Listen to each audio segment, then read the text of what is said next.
यो एमसीसी यो राष्ट्रघाती सन्धि राष्ट्रघाती सम्झौता विकासको नाममा नेपालमा जसरी अमेरिकी साम्राज्यवादले जबरजस्ती नेपाली जनताको चाहना विरुद्ध नेपालको आवश्यकता विरुद्ध यहाँ लाद्न खोजिरहेको छ र त्यो सम्झौता पारित गराएर लागू गराउने सन्दर्भमा एमसीसी का अधिकारीहरू त्यहाँका उच्च स्तरीय सरकारी ओहदाका उपविदेश मन्त्री सहायक विदेश मन्त्रीहरू आएर नेपाल सरकारलाई नेपालका राजनीतिक दलहरूलाई लबिङ गर्ने न्युमा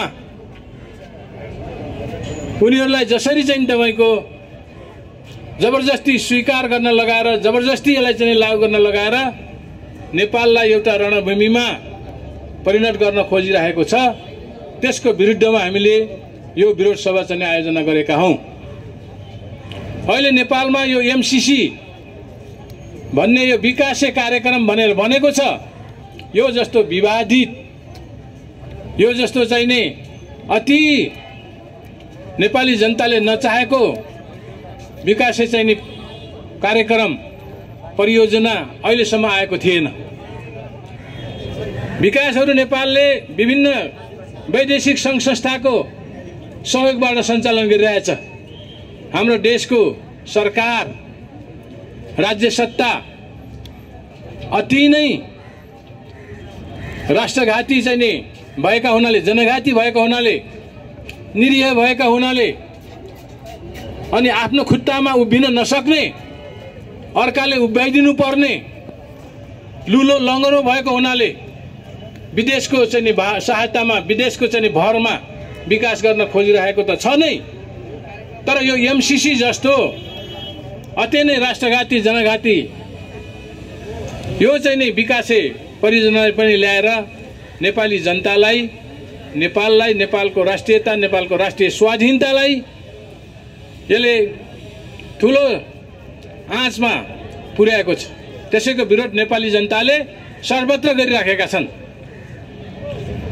नेपाली जनताको यत्रो विरोध हुँदा हुँदै पनि अमेरिकाले एमसीसी नेपालमा लागू गराउनै चाहिँ तपाईको मरी हत्या गर्नुको पछाडिको कारण के होला?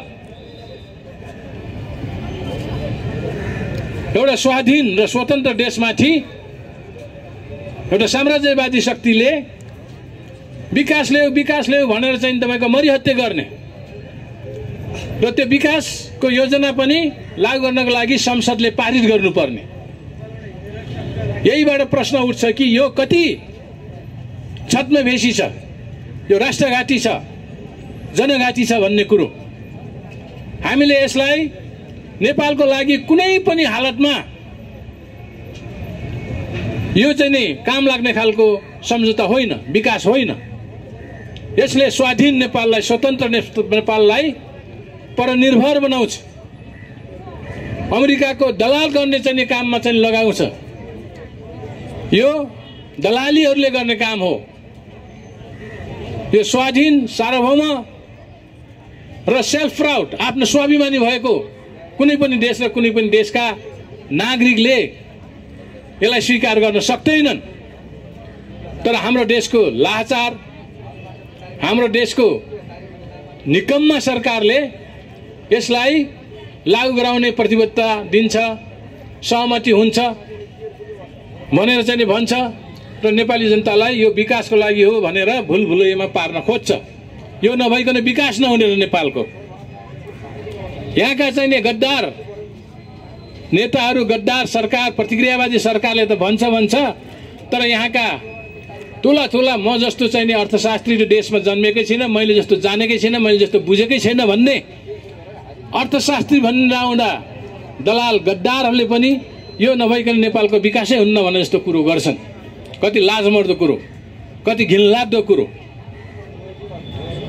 अमेरिकाले कहिले यसलाई चाहिँ नि यो डेभलपमेन्ट एड हो, विकासको लागि मात्रै आएको यो सहयोग भन्छ। कहिले यसलाई चाहिँ तपाईको डेभलपमेन्ट इन्भेस्टमेन्ट हो भन्छ। उनीहरूको आफ्नै भनाइमा पनि एक रूपता पाइँदैन। Development aid development investment aid त यहाँ चाहिँ नि युएसआइडी मार्फतमा आइरहेकै छ, अरू खालका संस्थाहरू मार्फतमा आइराखेकै छ त्यो डेभलपमेन्ट एडको रूपमा। यो डेभलपमेन्ट इन्भेस्ट भन्नुसाथ त यो त नाफासँग चाहिँ जोडिएको हुन्छ। नाफा कमाउने चाहिँ उद्देश्यले चाहिँ तपाईँको आएको हुन्छ। जब त्यहाँ नाफा कमाउने स्वार्थ निहित हुन्छ त्यसले देशलाई, राष्ट्रलाई, जनतालाई एकदम खतरामा पुर्याउँछ। त्यसकारणले यो डेभलपमेन्ट इन्भेस्ट नै हो, डेभलपमेन्ट एड चाहिँ होइन।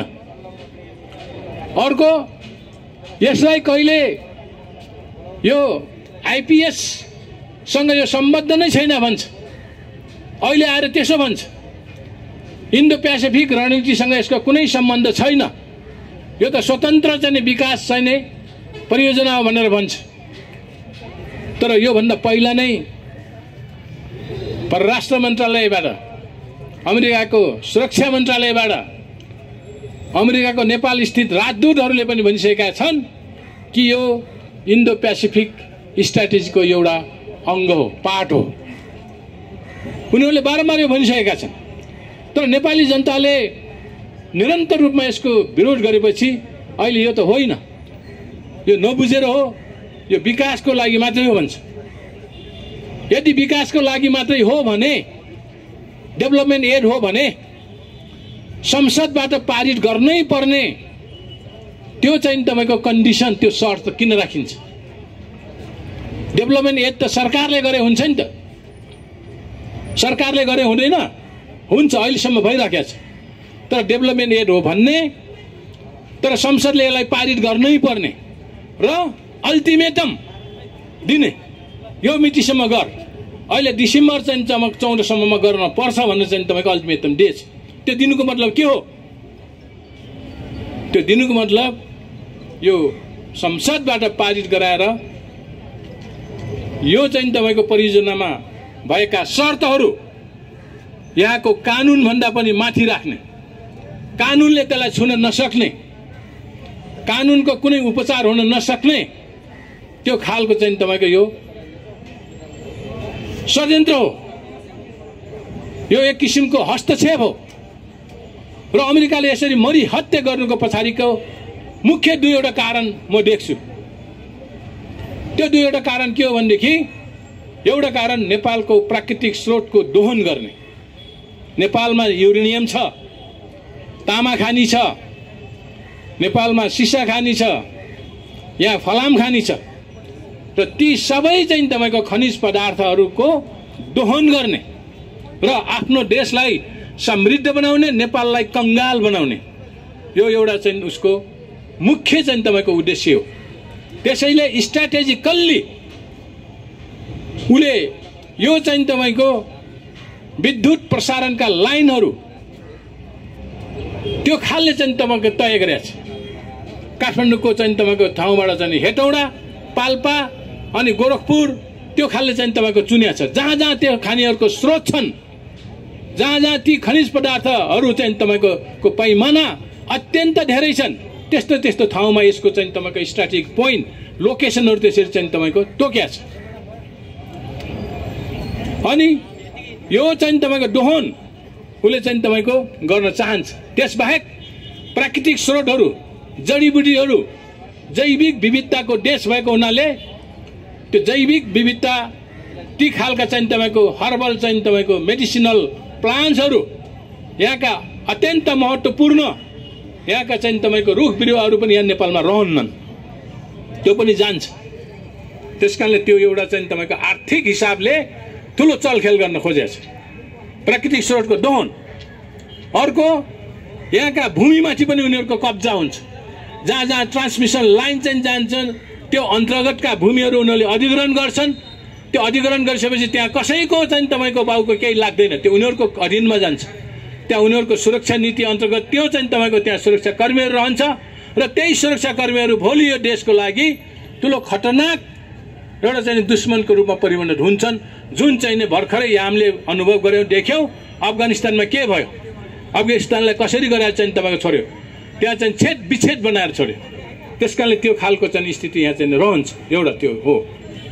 अर्को कारण, यहाँ नेपाललाई चाहिँ तपाईँको एउटा उनीहरूको क्षेत्र बनाएर उनीहरूको प्रभाव क्षेत्र बनाएर अनि चीनप्रति उनीहरूले बन्दुक सजाउने हो, चीनलाई घेर्ने हो। जुन चाहिँ उनीहरूले 2001 सेप्टेम्बर 11 को जुन किसिमको चाहिँ तपाईँको अमेरिकाको ट्विन टावरमा हमला भयो, त्यसपछि आतंकको नाममा विकासको मार्फत उनीहरूले त्यस्तो खालका विकसित अर्धविकसित देशहरूलाई कब्जा गर्ने चाहिँ तपाईँको षड्यन्त्र अप्नाएका थिए। त्यो चाहिँ तपाईँको अहिले ती खालको आतंकवादी गतिविधि नियन्त्रण गर्ने ठाउँ के अरे नाममा उनीहरूले चाहिँ चीनलाई पनि आतंकवादी गतिविधिको चाहिँ तपाईँको केन्द्रबिन्दु बनाए र त्यतापट्टि उनीहरूले आफ्नो चाहिँ तपाईँको हरेक कुरोको यहाँबाट चाहिँ तपाईँको निगरानी गर्ने, नियन्त्रण गर्ने र आक्रमण गर्ने यो खालको चाहिँ तपाईँको रणनीति उसले चाहिँ अप्नाएको छ। त्यसकारणले यी दुईवटा कारणले उनीहरू मरिहत्ते गरेका छन्। पहिला एलओसीलाई चाहिँ तपाईँको कब्जा गर्न चाहन्थे र त्यति बेला चाहिँ तपाईँको एलओसीबाट उनीहरूको रणनीति सुरु हुन्थ्यो। चीनले एलओसीमा आफ्नो कब्जा लिएपछि उनीहरूले इन्डो पेसिफिक फेरि हिन्द महासागरतिर उनीहरूको चाहिँ तपाईँको यो खालको आँखा गढ्यो र त्यहाँ चाहिँ तपाईँको त्यहाँको रणनीतिको एउटा अङ्ग भएर त्यहाँको चाहिँ तपाईँको स्ट्राटेजिक प्लान अनुसार उनीहरूले नेपाललाई यो त्यसको चाहिँ एउटा सुरक्षित ठाउँ ठानेर यहाँबाट चीनतिर गति बनाउने। त्यसकारणले मित्रहरू, कमरेडहरू, सबै आम न्यायप्रेमी जनसमुदायहरू, सुरक्षाकर्मीले पनि सबैले चाहिँ तपाईँको ध्यान दिनुपर्ने कुरो के हो भनेदेखि यो चाहिँ तपाईँको परियोजना नेपालको हितमा छैन। कतिपय चाहिँ तपाईँको विद्वान बुद्धिजीवीहरूले यस सम्बन्धीका विशेषज्ञहरूले भनिसकेका छन् त्यो विद्युत प्रसारण लाइन तानेर नेपाललाई विकास हुनेवाला छैन। त्यो चाहिँ तपाईँको इन्डियाले नै त्यसको चाहिँ तपाईँको फाइदा लिने हो। अर्को कुरो 55 अरब भनेको छ, अहिले लगभग डलरको भाउ भएर चाहिँ 70 चाहिँ अरब डलर हुन्छ। त्यसमध्ये 13% नेपाल आफैले तिर्नुपर्ने हो। नेपालले आफैले तिरेको चाहिँ तपाईँको धनराशिमाथि पनि नेपाली चाहिँ सरकारको, नेपालीहरूको कुनै किसिमको त्यहाँ चाहिँ तपाईँको अधिकार हुँदैन। त्यो उसकै लेखा, उसकै चाहिँ तपाईँको सिस्टम अनुसार चाहिँ तपाईँको त्यो चलन हुन्छ, त्यो नियन्त्रण हुन्छ। त्यसको सबै चाहिँ लेखाजोखा उसले नै गर्ने हो। तर अहिले काम सुरु भएको छैन भनेका छन्, परियोजनाको सम्झौता गर्ने भनेका छन्। तर 4-5 अरब उनीहरूले खर्च गरिरहेका छन्। त्यो नेपालको चाहिँ सरकारको पैसा हो, नेपालको पैसा हो, तपाईँ हाम्रो पैसा हो।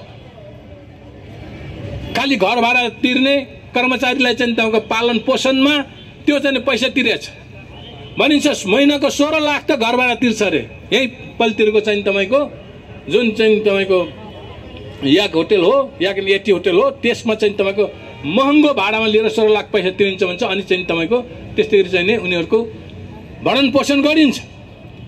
बाँकी पैसा उसले जाने यहाँ चाहिँ एमसीसी को कार्यान्वयन नभएसम्म, संसदले पारित नगरेसम्म उहाँबाट निकासा नगर्ने भनिराखेको छ। त्यसकारणले नेपालको पैसामाथि अमेरिकाको साम्राज्यवादीहरूको चाहिँ रजाइ छ। त्यसकारणले यी कुरा हामीले बुझ्नु पर्यो र हामीले के पनि बुझ्नु पर्यो भनेदेखि तपाईँको यो 65 अथवा त्यो के अरे 60 करोडले अरबले नेपालको विकास हुनेवाला छैन। त्यति त त्योभन्दा धेरै चाहिँ तपाईँको यहाँ उठाउनु पर्ने बकौटाहरू त एनसीएलसँग छ, एनसीएलसँग छ, अरूहरू चाहिँ तपाईँको यहाँ चाहिँ यहाँ दलाल पुँजीपतिहरूसँग लिनुपर्ने करहरू छ। राज्यले विद्युतको चाहिँ तपाईँको यो उठाउन बाँकी छ। हाम्रा चाहिँ सबै चाहिँ उद्योग कल कारखानाहरू बन्द भएका छन्। त्यसलाई चाहिँ तपाईँको फेरि विकास गरेर चाहिँ तपाईँको नेपाली जनतालाई त्यहाँ चाहिँ जुन काम नपाएको बेरोजगार भएकोलाई, बेरोजगारको चाहिँ तपाईँको भएकोलाई रोजगारको व्यवस्था गर्यो भनेदेखि, उद्योग धन्दा सञ्चालन गर्यो भनेदेखि, यहाँका चाहिँ कृषि उत्पादनमा जोड दियो भनेदेखि, यहाँका जडीबुटीहरूको सबैको सङ्कलन गरेर चाहिँ तपाईँको त्यसको राम्रो व्यापार चाहिँ खोज्यो भनेदेखि त्यसबाट हुन्छ। त्यसकारणले हाम्रो आफ्नो स्रोत प्रशस्त छ, तर स्रोत परिचालन हुँदैन। स्रोतको अत्यधिक दोहन हुन्छ। त्यो दोहन सीमित दलाल पुँजीपतिहरूले गर्छन्, विदेशी चाहिँ तपाईँको मल्टी के अरे कम्पनीहरूले गरेका छन्। आफ्नो देशको कुनै किसिमको चाहिँ तपाईँको स्रोतको व्यवस्थापन छैन, त्यसको चाहिँ तपाईँको उपभोग चाहिँ छैन, त्यसबाट कुनै किसिमको आय आर्जनको अवस्था छैन। सबै चिज विदेशलाई सम्पेर, सबै चिज साम्राज्यवादीहरूलाई, पुँजीवादीहरूलाई, प्रतिक्रियावादी विस्तारवादीहरूलाई सम्पेर नेपालको विकास कहिल्यै हुँदैन। त्यो विश्व प्रसिद्ध हामीले चाहिँ देखिसके, विश्वबाट सिद्ध भइसकेको छ। कुनै पनि यस्ता खालका साम्राज्यवादी, विस्तारवादी, प्रतिक्रियावादीहरूले विकासको नाममा हात हालेका वर्ल्ड ब्याङ्क मार्फत, आइएमएफ मार्फत, युएनडिएफआई मार्फत, विभिन्न चाहिँ तपाईँको सङ्घ संस्था मार्फत जसरी चाहिँ तपाईँको हात हालेका छन्, त्यहाँ विध्वंस बाहेक त्यहाँ चाहिँ तपाईँको त्यहाँको चाहिँ सबै सम्पत्तिहरू छेदविच्छेद राष्ट्रिय सम्पत्तिको छेदविच्छेद हुने बाहेक अरू केही पनि भएको छैन। त्यसकारणले हामी फेरि पनि देशका सरकारलाई सरकार चलाउने चाहिँ गठबन्धनका ती तपाईको राजनीतिक दलहरूलाई पनि वार्न गर्न चाहन्छु। यस्तो खालको सन्धि सम्झौतामा कुनै किसिमको हस्तक्षेप चाहिँ तपाईँको बिना यो चाहिँ तपाईँको हुँदैन। त्यसकारणले त्यसलाई चाहिँ पारित नगर्नुहोस्, त्यतापट्टि ध्यान दिनै हुँदैन, त्यसको कुरो पनि उठाउनु हुँदैन। र क्रान्तिकारी शक्तिहरू, देशभक्त शक्तिहरू, राष्ट्रवादी शक्तिहरू जो छन्, हामी त्यो सबै गोलबन्द भएर यस्ता खालका राष्ट्रघाती सन्धिहरूको विरुद्धमा, सम्झौताहरूको विरुद्धमा हामीले यसलाई चाहिँ तपाईँको खारेज गर्नको मात्र होइन, यसलाई कुरै चाहिँ टेबलमा गर्न पनि नदिनको लागि हामी सबै चाहिँ एकजुट हुनुपर्छ, विरोध गर्नुपर्छ, निरन्तर रूपमा विरोध गर्नुपर्छ भन्ने मेरो चाहिँ तपाईँको सबैलाई आह्वान अपिल छ। र यति भनेर मेरो चाहिँ तपाईँको भनाइ यही नै अन्त्य गर्न चाहन्छु। हस्, धन्यवाद, अभिवादन, लाल सलाम।